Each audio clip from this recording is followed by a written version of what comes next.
제 이름은 김영희입니다. 올해로 75. 평생을 자식들만 바라보고 살아온 엄마이자 할머니입니다. 이 이야기를 어디서부터 꺼내야 할지 모르겠습니다. 아직도 가슴이 뛰고 손이 떨리기 때문입니다. 그리고 지금도 저는 그날을 꿈에서 봅니다. 몇 달 전이었습니다. 딸이 오랜만에 저를 보러 왔습니다. 일주일에 한 번은 오던 딸이 2달 가까이 연락이 없었거든요. 전화를 해도 잘 받지 않았고 카카오톡은 읽고도 답이 없었습니다. 그래서 속으로 걱정을 많이 했습니다. 그런데 그날 딸은 환하게 웃으면서 저를 꽉 안아주었습니다. 엄마, 너무 보고 싶었어요. 그 한마디에 저는 눈물이 핑 돌았습니다.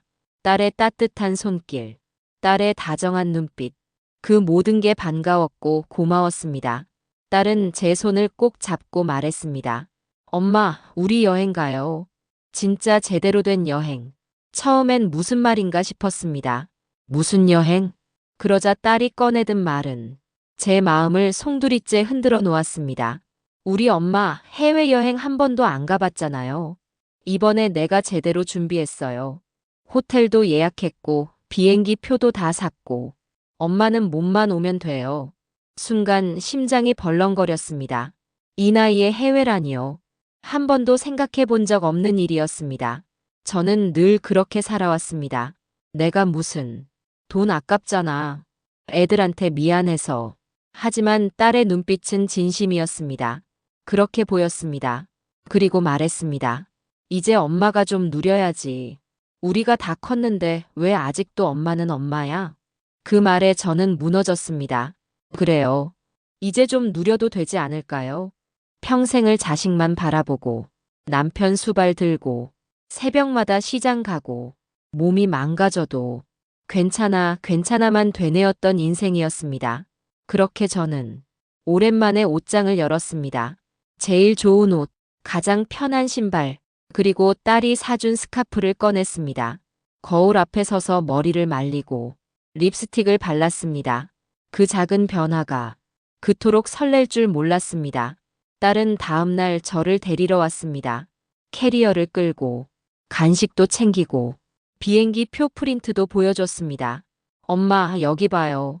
이거 진짜야. 우리 이탈리아 가는 거예요. 이름도 항공편도 날짜도 모두 적혀 있었습니다. 딸이 차에 짐을 싣고 말했습니다. 엄마, 공항 가기 전에 잠깐 들를 곳이 있어요. 이따가 친구가 면세점에서 줄 선물도 받고 그 다음에 바로 공항 가요. 저는 아무 의심도 하지 않았습니다. 왜 의심했겠습니까? 믿는 건 가족뿐인데요. 그렇게 저는 차에 올라탔습니다. 창밖으로 봄 햇살이 부드럽게 흘러가고 있었습니다. 얼마 만의 외출인지 세상이 환하게 보였습니다. 딸은 음악을 틀고 함께 추억 얘기를 했습니다. 엄마, 기억나요? 예전에 우리가 놀이공원 갔을 때 엄마가 그 회전목마에서 기절할 뻔했잖아요. 아휴, 그걸 다 기억하네. 우리는 웃었습니다. 차는 도심을 벗어났습니다. 고속도로를 타고 점점 외곽으로 향했습니다. 산과 들이 보이고 건물은 점점 줄어들고 주변이 조용해졌습니다. 저는 물었습니다. 여기 공항이 이쪽이야? 딸은 웃으며 말했습니다. 아니에요, 엄마. 그냥 잠깐 들릴 데 있다니까요. 금방이에요. 그리고 20분쯤 더 달렸을까요? 언덕길이 나왔고 그 끝에 커다란 건물 하나가 보였습니다. 간판에는 이렇게 쓰여 있었습니다. 프리미엄 실버하우스. 처음엔 무슨 고급 펜션인가 했습니다. 호텔인가? 리조트인가? 하지만 제 심장은 그 순간 쿵 하고 멈췄습니다. 왜인지 모든 감각이 소리쳤습니다. 도망쳐야 해. 이건 이상하다. 이건 뭔가 잘못됐다. 그런데 차는 멈췄고 딸은 말없이 내렸습니다. 직원으로 보이는 사람이 나와 저를 향해 미소 지었습니다. 김영희 어르신 맞으시죠? 기다리고 있었습니다.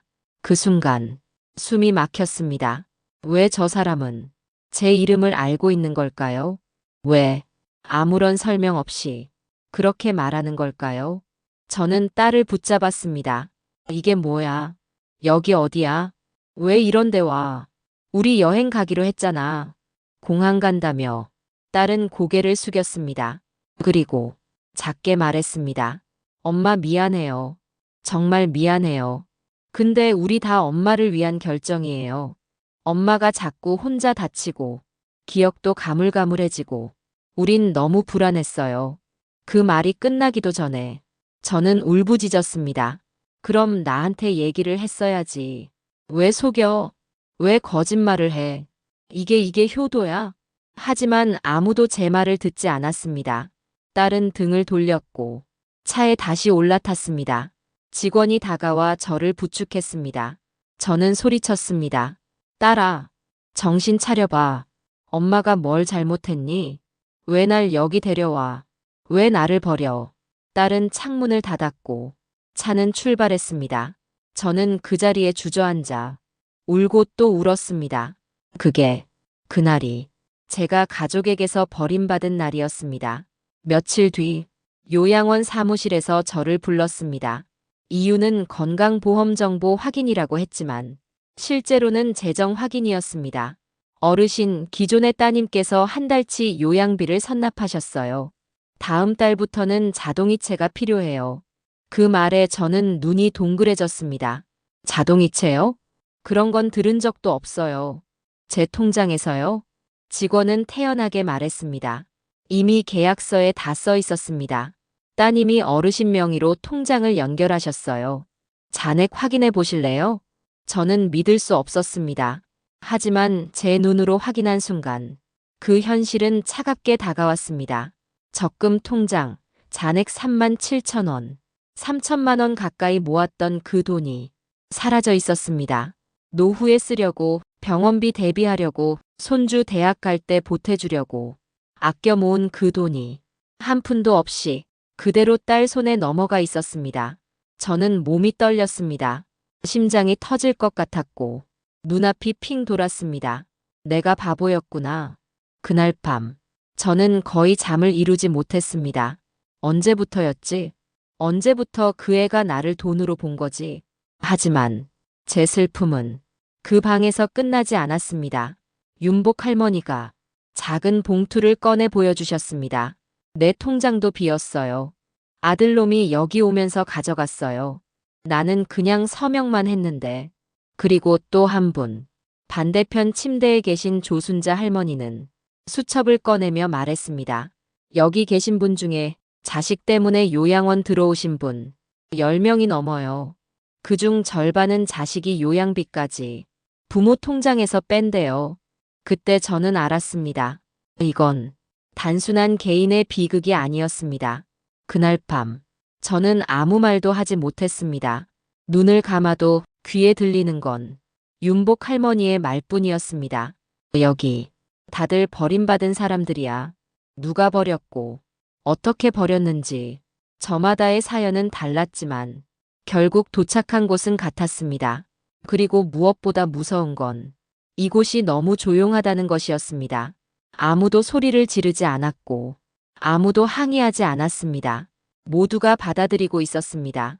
자신이 버려졌다는 걸, 자신이 이제 필요 없는 존재가 되었다는 걸. 그 침묵이 저를 더 미치게 만들었습니다.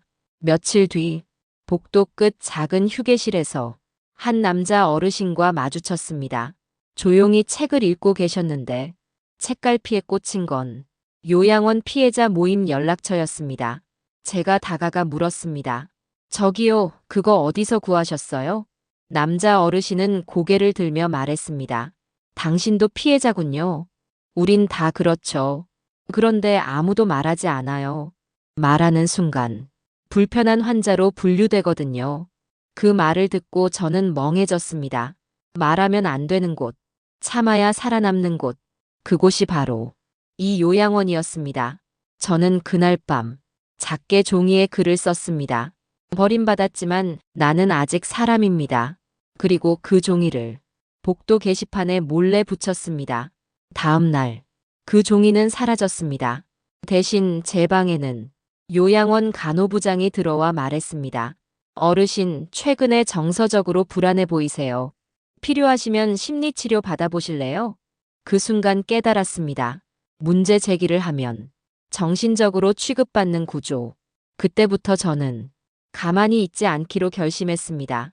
윤복 할머니, 조순자 할머니, 그리고 휴게실의 그 어르신과 함께 우리는 작은 모임을 만들었습니다. 이름도 붙였습니다. 우리는 버림받지 않았다. 우리는 각자의 이야기를 수첩에 적기 시작했습니다. 누가 어떻게 들어왔고, 어떤 식으로 재산을 뺏겼으며, 지금 어떤 상황인지, 그리고 서울에 있는 시민단체 한 곳에 편지를 보내기로 했습니다. 우리가 보낸 편지는 생각보다 빨리 반응이 왔습니다. 서울의 한 시민단체에서 직접 연락을 준 겁니다. 어르신들 편지 잘 받았습니다. 가능하시다면 직접 인터뷰를 도와드리고 싶습니다. 이건 그냥 사연이 아니라 사회적 문제입니다. 그날 저는 오랜만에 누군가에게 사람으로 불린 느낌이었습니다. 그들은 조용히 요양원 근처 카페를 예약했고 우리는 주말 외출을 신청해 조심스럽게 나갔습니다. 윤복 할머니는 손에 떨리는 글씨로 쓴 편지를 꺼냈고 저는 제 통장의 잔고가 사라진 내역을 A4 2장에 적어갔습니다. 그리고 그날 이후 모든 것이 빠르게 흘러갔습니다. 지역 라디오 방송국에서 먼저 보도했고 뒤이어 중앙일간지에서도 요양원에 버려진 부모들이라는 제목으로 우리 이야기를 내보냈습니다. 요양원 이름은 익명 처리됐지만 내용은 명확했습니다. 가족이라는 이름으로 부모를 속이고 재산을 가져간 채 요양원에 가둬버리는 현실. 그 방송이 나간 날 딸에게서 전화가 왔습니다. 8개월 만에 연락. 제 손은 떨렸습니다. 전화를 받자 딸의 목소리가 들렸습니다. 엄마 이게 무슨 짓이야? 지금 뭐라고? 그걸 왜 남들한테 얘기해? 창피하게. 그 순간 저는 속에서 끓어오르는 분노를 더는 참을 수 없었습니다. 창피해? 그럼 내가 여기 끌려와서 너한테 속고 내 돈 다 잃고 이 철창 같은 요양원에 갇혀 지낸 8달은 안 창피했냐? 딸은 말이 없었습니다. 저는 울지 않았습니다.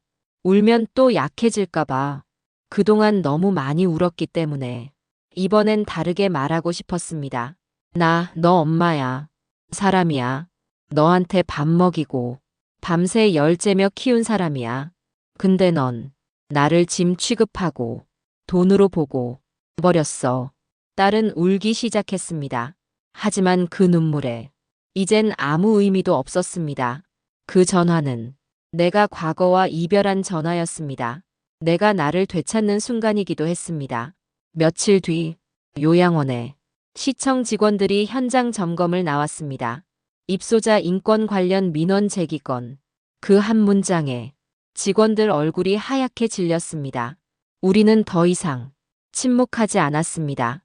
요양원을 나온 날 하늘이 그렇게 높고 푸르게 보인 건 정말 오래간만이었습니다.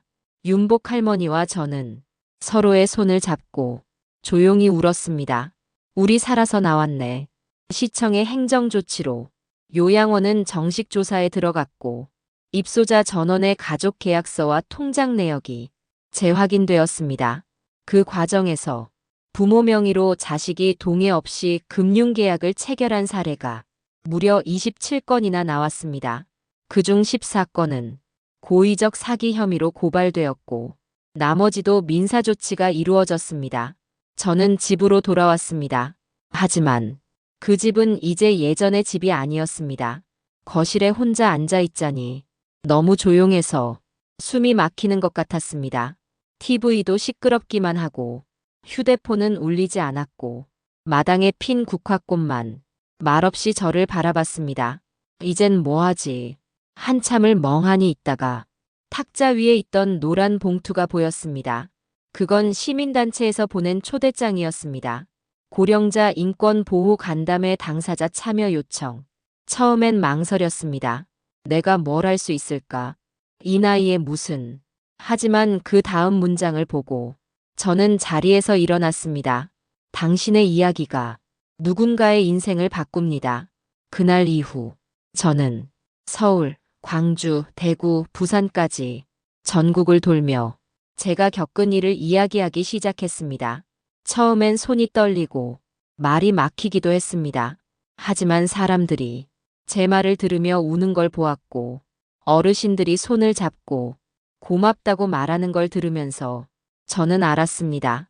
내가 아직 할 일이 있다는 걸요. 그리고 6개월 뒤 저는 지역 어르신들과 함께 노년 인권센터를 설립했습니다. 이곳에서는 혼자 사는 노인, 요양시설에 입소하려는 노인, 가족과의 재산 분쟁에 휘말린 노인에게 법률 지원, 심리 상담, 생활 정보 제공을 하고 있습니다. 센터 초입에는 제가 직접 쓴 문장이 걸려 있습니다. 사람은 나이가 들어도 짐이 되지 않습니다. 우리는 존엄한 존재입니다. 그 문장을 보고 한 아주머니가 눈물을 흘리며 말했습니다. 이 말 저희 엄마가 생전에 늘 하셨어요. 나는 그냥 사람이야. 사람처럼 좀 대해줘. 그때 저는 확신했습니다. 내가 버림받은 것이 아니라 잘못된 구조에 밀려난 것이었다는 것을요. 그리고 어느 날 딸이 조심스럽게 전화를 해왔습니다.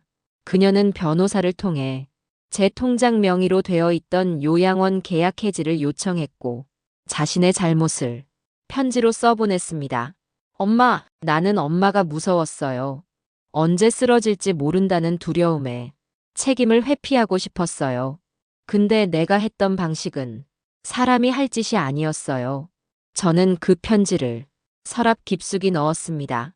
용서는 시간이 필요한 일이니까요. 그리고 저는 이제야 진짜 제 이름으로 살아가는 중입니다. 김영희, 어떤 누구의 엄마도 딸도 짐도 아닌 김영희라는 사람으로요.